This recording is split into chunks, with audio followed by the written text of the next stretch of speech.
You are listening to Kickspot. All right, and welcome back to the Kickspot. Thank you for listening, Kickspotters. We really appreciate it. Before the break, we were talking to real estate guru Terrence in the house here, and he was talking about how it was a seller's market. Yes. Which is very interesting because of everything that's going on with COVID. Do you have anything to add on to? Sure. There's a couple other factors. With the pandemic and everyone being at home, individuals are finding out that their homes are really small, or they need more space as they're doing home offices, or they're just in the house all the time, and they're like, man, this is not as roomy as I thought it was. Or they're just sick and because tired you're of there. their mate. So that's a whole nother segment of the market that's looking to maybe for something with an extra room for that home office, as companies are having their employees work from home for the foreseeable future. Huh. What about with unemployment, obviously at a high, do you still get those people to ask questions about purchasing? With unemployment, I mean, you have to have a job to qualify for a mortgage. So I'm hoping that the unemployment rate will continue to drop. I mean, it was, in April and May, it was off the charts. 14%. And so now we're opening back up again, and companies are bringing folks back on, and I hope that continues and the rates go lower and lower. We just have to handle this pandemic. And once that's handled, everything will really go back to normal. But, and California was doing great, and then all of a sudden we kind of hit a speed bump here. And so I hope that we continue to move in that trajectory of lower unemployment as we open the economy. I do want to play that what if scenario again. Okay. This is kind of hypothetical. Today is July 29th. It's a Wednesday. And on Monday, July 27th, the HEALS Act, I think it was yesterday actually, HEALS Act was actually written and created by the Republican Party. And ironically enough, they did not include the eviction mortgage moratorium, which I find very odd, considering unemployment is still high. On the Democratic side, the HEROES Act did include the eviction and mortgage moratorium. And regardless of your political views, Republican or Democrat, I think this is just a serious issue. Sure. All across the board, that these two things weren't included in the mix. So let's just say hypothetically that the HEALS Act for some reason did pass. In California, Gavin Newsom did extend it to September. Let's say that he doesn't extend it for some odd reason. What does that look like to you in the real estate market from the 6 month mark and then the year mark? Well, let's hope that when the final product comes out, because right now I do believe that the Republican Senate is working on that side. They have to go to the House. Yes. And merge. Yeah. So there's no way the House is going to let it go without that probably being back in. So they've got to negotiate. And I'm hoping that it will be included in the final bill for the president to sign. Yeah. He needs to sign it because it's for his political well-being as well. I mean, if people are getting kicked out on his watch in mass numbers, that's not good. Yeah.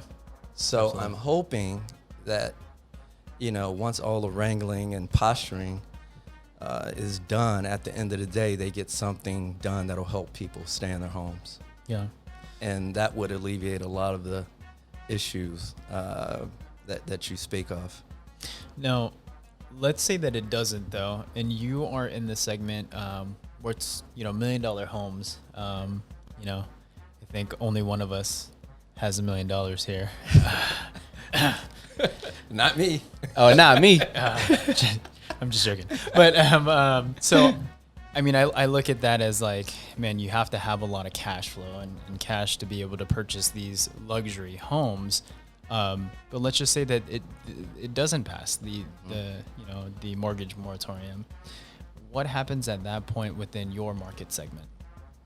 In the luxury market, it probably won't impact it as much. But as far as working class folks that, really need that, it's going to impact them more. Yeah. And it'd be a shame if that would happen. But I'm hoping that the economy continues to grow and businesses continue to bring folks back. And they can pay their rent and they can pay their mortgage. That's the key. The economy has to continue to improve. And government has to make sure. That's why we elect them to solve problems. Yeah. And they need to get to the business of solving problems, especially for middle class folks. Yeah. So for beginners of the real estate industry, when you talk about that the luxury market would not get impacted, what would be the reasons why? They just have more means, more money to ride this through. Yeah. That's what exactly what I was They're not thinking. living paycheck to paycheck. Yeah. What about the people that own? You're not necessarily in the commercial market, are you? Do you sell apartment complexes and all that? I'm more residential. Okay. But I just know as more companies shift to a home-based kind of employment situation, that's going to impact commercial real estate because they probably won't be needing as much office space if that trend continues. So what other trends do you see, or what other trends are you seeing in the next 6 to 12 months as we go through the pandemic? You know what I'm loving these millennials, man. That's who they're the ones that are looking now. They're the ones that are first-time home buyers. I'm working with a lot of them, and it's so rewarding. Is it easy or difficult to work with It's millennials? more exciting. Okay. You know, it's your first home, and you know, you just getting out there and to be able to assist them in that life-changing moment so they can build generational wealth. That's what it's all about. That brings me great joy. And they're looking, and they're hungry, and they want it because, you know, a lot of them have stayed home, lived with mom and dad, and socked away a little money, so they've got money for down payment. Speaking of which, that's one of the biggest misconceptions for home ownership is down payment. Explain that. Most people think, oh, you know, especially in California, the prices are a little higher. Oh, I've got to have 20% down. You know, I can't save that much money. Who's got 20%? There's so many good programs out there right now where you can, there's FHA programs, but there's also conventional programs. You only need 3%.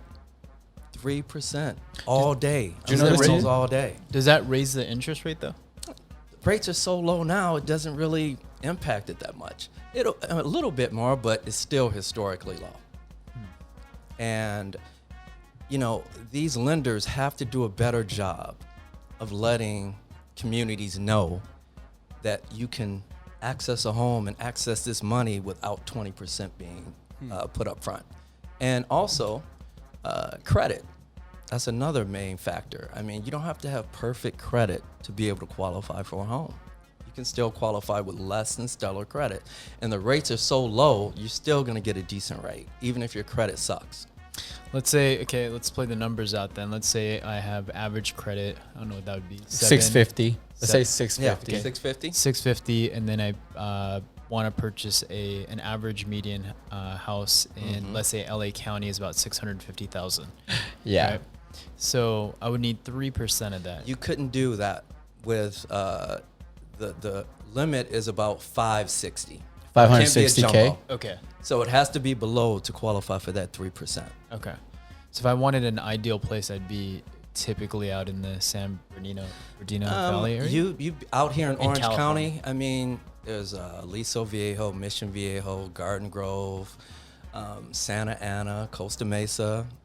You're probably looking at a condo or a townhouse, Okay. more so than single family, which is fine. But they're out there. Those deals are out there. There's deals out there for 350, 320. Really nice deals in Santa Ana. So out of your nice neighborhoods. out of your portfolio, what percentage would you say, you know, since you've been doing this for a while now, that you've helped, you know, somebody that's looking for a house with that particular parameters? I focus on communities, urban communities. Yeah. You know, we've just been left behind. That's the bottom line. And home ownership is the gateway to prosperity. Yeah. When you die, you can pass it on. You know, so, you know, our parents that rented their whole, what did they leave us? So you're already starting at a disadvantage. You mentioned the urban areas. Are there any tax breaks purchasing a home in an urban area? There's programs, there's zones, and each county has different programs, and each lender has different programs. But people just need to explore them and not feel that they just can't do it. They just can't go there. And the bottom line is they need to go there. They have to. So, that's what's going to build up, especially communities of color. Yeah. So We're behind. We're way behind. Home ownership is so low in comparison to our white counterparts. JP, Yeah. before you ask that question, let me ask you in regards to that, right? Because you were speaking, people of color and minorities. How evident is redlining still to this day? Not as much. Okay. Because there's laws against it now. Okay. But the impact of it from back Right. when Okay. Maybe I should still rephrase that. impact us Yeah. today. Mm-hmm. Because we were just shut out back then. So our parents couldn't make those moves for us. Mm-hmm. Because it's all about passing it to the next generation, you see. So if they were being held back, we were at a disadvantage coming in. So we need to flip that, especially now with everything that's going on, with the empowerment, with everything that happened with George Floyd. And we just have to take a look at systemic poverty, racism, all of it, and deal with it. Mm-hmm. And these lenders need to step up and do all that they can to get these urban areas, communities of color, into homes so they own. You're not gonna burn down your own home. No. But if you're renting, you don't care. You'll burn that down. I don't have any stake. Yeah. You don't. You see? So I want to dig deep into that too. So statistically, in the urban areas, the housing, the value of homes are typically a lot lower. Yes. Unfortunately.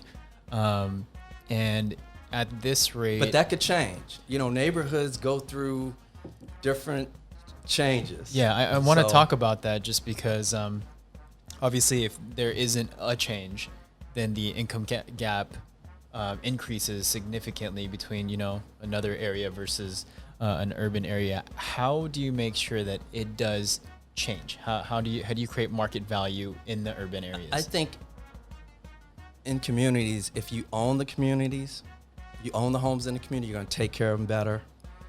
It will improve. And as a homeowner, you're getting it's going to appreciate. You're getting tax breaks. So there's just positives to home ownership. And you just take more pride. You just take more pride in the neighborhood, and it will improve. It may not improve at the level of others, but there's still growth. So I'm in the millennial generation where I always have this mindset where I'm just so busy to do research all these things. You mentioned some of the tax incentives and all that as well. If I hire you on as a real estate agent, do you take care of all of that for me, or is it something that I still have to research on my own? I will educate you and tell you and guide you. I have a fiduciary responsibility to do so as a realtor. Looking at your situation, what's the best thing for you, and in your purchase, in your journey to purchase a home. Awesome. But you still want to know what's going on. Do your research. Absolutely. With the trend of people working more remotely now, do you find that people are not necessarily looking for more of the populated areas anymore, since they can't necessarily? I enjoyed living in LA because I could go out all the time. Now I feel like I'm just at home, and why am I paying $2,500 of rent for a one-bedroom apartment in Koreatown when I could be purchasing a home and paying almost the exact same thing? And I would have like my own house, and I would own that property. But do you find that people are looking outside of the major cities now because they don't have to? They can work remotely. I think so, because typically you want to be close to work. Mm-hmm. In the commute, you know how traffic is out here.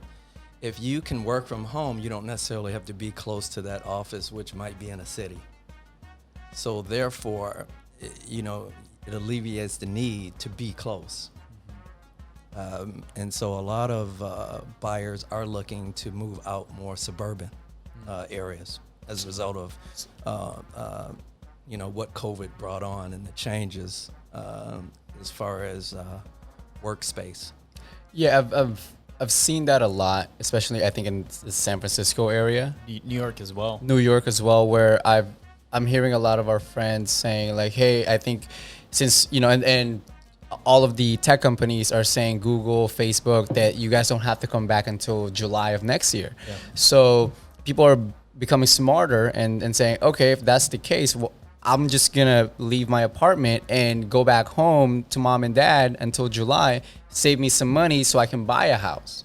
So I'm guessing you're seeing a lot of that right now. Right? Like, if you're gonna go home and be with mom and dad, sock your money away. yep.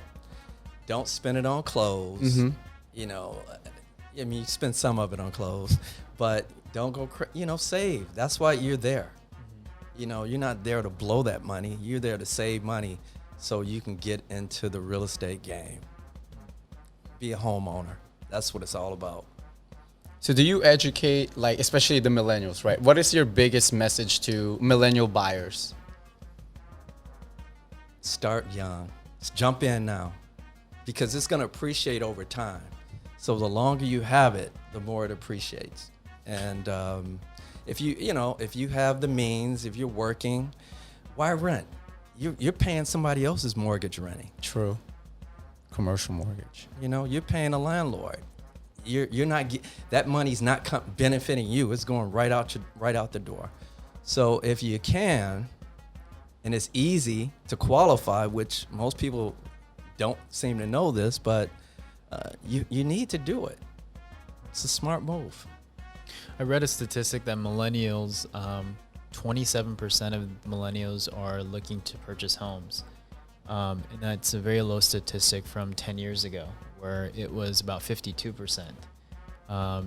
And really the statistic was based off the fact that they got to see the housing bubble, and then they go through a pandemic. Yes. So the millennial generation has been really screwed up mentally with, promised jobs after they graduate college. And then even the 2020 graduates now, they spend money on their tuition, and what kind of job opportunities do they have? So the new generation of folks are just kind of looking at things differently. But I'm glad you're reassuring millennials like myself to say, just if you can save up, and then, purchase a home later on. And the key is you don't have to save as much as you think. I think that's a big That was the key. misconception. That was the key. Because it's hard to save, especially living in California, 20% for a lot of folks. It's just difficult to do. So 3 is a lot less than 20. Yeah. Yeah, on 100,000, 3,000 versus 20,000. 40 to from 6 to 40,000. But That's completely But different. the thing is, the lenders, it's like they should be blaring this from the rooftops, because people just don't know. Yeah. Are they being more strict though because of the unemployment rate? I'm not going to say they're being more strict. I just think they need to do a better job of marketing. And especially, millennials and, doing more outreach to that segment, which their big hang up is savings for the most part. In Seattle, if it's your first time home buyer, you can actually take a state course. And the state course is managing your finances correctly so that you can make these payments. And if you do take the course and you do pass, then you get a way lower interest rate than everybody else. Really? That's great. I was wondering if California has something like that. I haven't heard of that, but it's definitely something to look into. Yeah. I mean, I lost my home in 2008, so I wouldn't qualify for something like that, which sucks. Unfortunately, but even though 2008, that's a long time ago. I mean, you've probably reestablished your credit since then. Yeah. I was gonna say that going through a week-long course and losing a home, I've learned a really valuable lesson on managing my finances effectively, so that this never happens again, and just be smart with my investments. So that education was a really big educational experience for me. So that's the best teacher. Yeah, failing Failure, And significantly, best teacher. and then working on the grind again.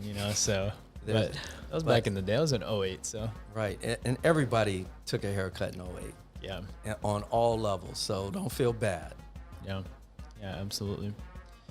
I mean, that's pretty much all the questions I had. Like, that was really good. Like, I think Terrence educating us on the trends, and reassuring millennials, I think was a big key to this topic and this conversation, because it is fearing. When we were trying to get this house, you know, one of the conversations I was having with Sappy was, babe, like I don't think we have 20% to put down. You know, like it was a very tough conversation.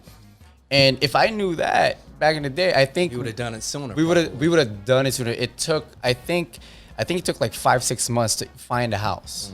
I think we went through 60 homes. And this is a great home, by the way. Thank you. It's a modest home for first time home buyers, you know, and hopefully we upgrade and then in the future we're starting with the kitchen, you know. But Well, when you're ready, I'll be waiting.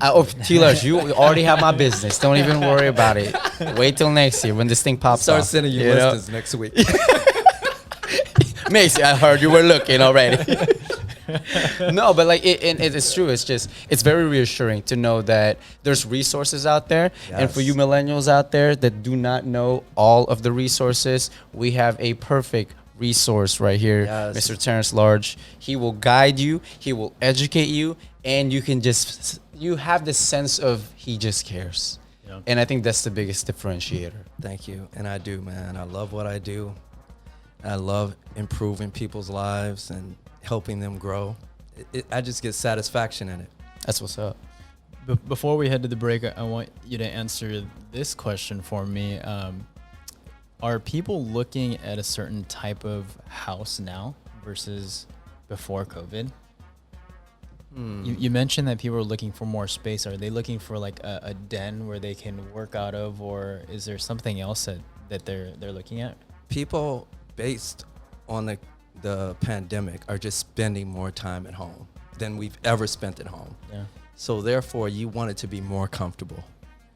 So size, you know, if you can get something a little bigger with an extra room for that home office or outdoor space, just a patio to just go out and Yeah. and chill, is more desirable because you're spending so much more time at home. So is there a huge trend then right now, as far as remodeling houses? I was gonna ask that question too. Have you seen a huge trend on that? Because you're adding value to the home. Anything you do to improve your home, you're adding value. It's an investment in you, in your home. But is it also because you're bored? You can't do anything. Like that's what I would be. That's exactly true. what I And did. you're tired of looking at it the way it is. No, because you're in I there all guess. the time. You're like, okay, we need to like upgrade. Because my problem right now is I don't have an office, and my office is literally right there where Jinu sits. Right. I don't have an office here, Right. and I don't like going outside. Right. I need like a room. Exactly. He's So that he's might be complaining. motivation for you, I am Migs. complaining. You need an extra room. I do. For this. She's gonna get a new kitchen, and all I'm asking You need a is room. a room. Especially with what you're doing. T-Large, do you know the second room? There's 3 rooms in this house. The second room is her closet. Oh my God, Migs. One room, her closet. Turn into a closet. Man, most people are living. Happy wife, happy life. Most people are living. In We're not there yet. We're engaged right now. Most people are in an apartment, and then you're like, I have a yard, and I'm complaining about having a yard right now. I'm complaining to not have an office, I would die yes. for a yard right now. But you know what? I'm finding a lot of millennials are really going for condos because they're just lower price point. Yeah. And- what about the HOA fees though? Yeah. It varies, but sometimes you get a lot of amenities with those. You know, pool, sauna, trash, water sometimes. So it's just based on the amenities you get. But the HOA, do you want to cut grass, and do those sorts of things? That's what the HOA takes care During a of. pandemic, I'll do anything. I mean, I was actually I was looking at a townhouse in K-Town, across from the Wool Turn. It's about $560,000, and the thing that turned me off was the $800 HOA fee. Oh, 800? 800? Yeah. Oh, And I was like, okay, man. so you got a That's- gym, and then that's there's heavy. a rooftop. Is there a with pool? Just a small pool, No. and that's it. And I was I like, wouldn't recommend that's not- anyone spend that much on an HOA. What's an average HOA cost? 300? 3? I mean, that seems high. That 3 seems to 4 high. To 5, but it depends on it. If you're going into a luxury kind of situation, it's going to be a little bit more. But the average, I would say, is in the 3s to 4s. Your mortgage is what, 26, 3,000 Yep. plus 300? Yep. That's 3,300. It's still, in a lot of cases, less than what you will pay for rent. So In LA. Orange County too. True. if you're living off Jamboree, you know. I was like, where's that? Okay, never mind. I know exactly where that is. Oh, man. Right by UCI. Well, Terrence, we're going to take a little break. And when we come back, I do want to ask you questions about how you're handling showing homes during COVID and what kind of regulations that you're abiding by with all these things going on. So when we come back, we'll talk about that. Yep. You are listening to Kickspot.